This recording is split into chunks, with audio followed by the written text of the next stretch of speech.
I'll leave you guys with one more story here. This is my favorite story I have to tell. It's one of the worst things I've ever done, but I feel like sometimes that makes for a good story.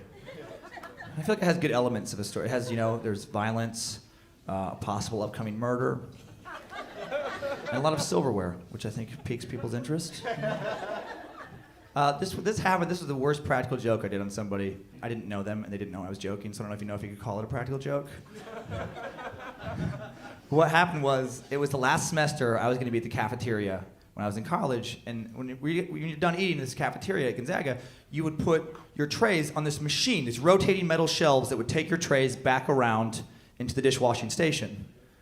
And they would take the stuff off and the plates, and you would drop off your silverware on this big metal countertop with these little slots that you drop the silverware and went back to them, and they grabbed it in the same spot. I figured out the start of the last semester that instead I could take my silverware and I could whip it as hard as I could against the side wall, 45-degree angle it back behind the machine, and pelt these guys as they tried to clean things for no reason.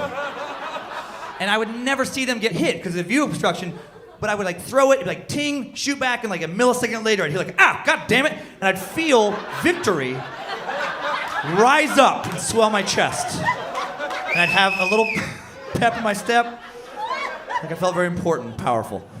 I'm a horrible person. And this goes on a couple times a week for about 4 months.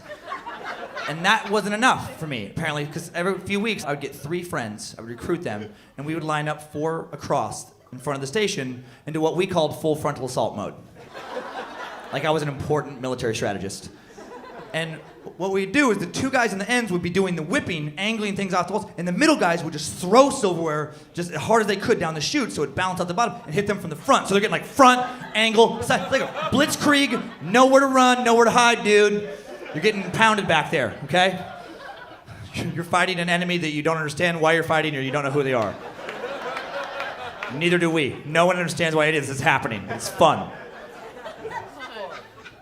So this goes on, again, the whole semester. And I'm not adding this last part to make it a better story. This is just like a natural ending that happens sometimes. Last day I will ever be in this building. It's like God had been watching me. And he sent me a sign that he wanted me to kick it up a notch for the final battle. It's how I chose to interpret the message. Because what happened was, next door to the cafeteria where you walk in, there's a business expo, and they're giving away free dry erase boards. And when I saw these dry erase boards, it was like a cartoon light bulb went on above my head. I knew immediately I had to send them a message for the final battle. And I put 5 words on that board with nothing to distract from it, set it on the tray, let it rotate around, gave them time to absorb it, as we lined up into full frontal assault mode for the last time. Looking back, horrible what I wrote, cruel, but also beautiful and perfect. Here come the spoons, motherfucker. Pretty direct, pretty direct. And they came. I got so into the launching, I was just so gung-ho, just oblivious to what's happening around me. I'm throwing silver. I failed to recognize one of these guys snaps, finally snaps. In hindsight, I can't believe it took him this long. He comes out from behind the machine, almost grabs me, chases me through the entire cafeteria in just a parade of profanity. Scariest / funniest thing that's ever happened to me in my life. Part of it is pretty funny. I'm imagining how I must look getting chased around the cafeteria by Yosemite Sam with a prison vocabulary. The other part of me is truly in fear for my life. Because I realize also that if he gets a hold of me, he's not going to give me a firm talking to. Only murder is alive behind his pupils at this moment.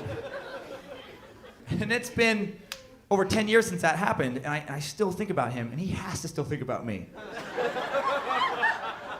And he saw me. I have to be top 3 on his people to kill list. Easy.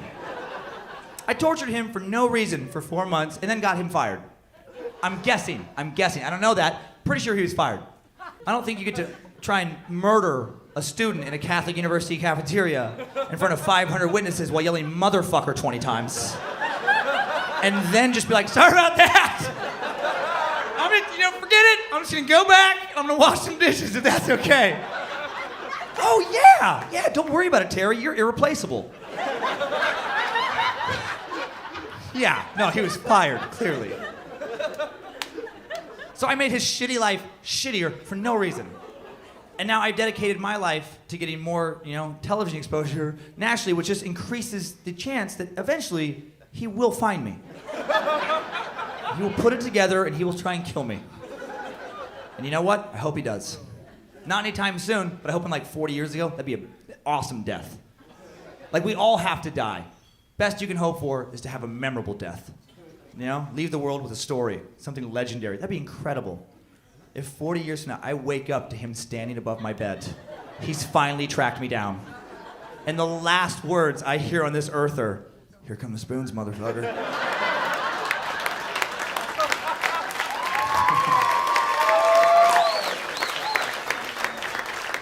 I won't even fight back. I'll just be like, "Touche."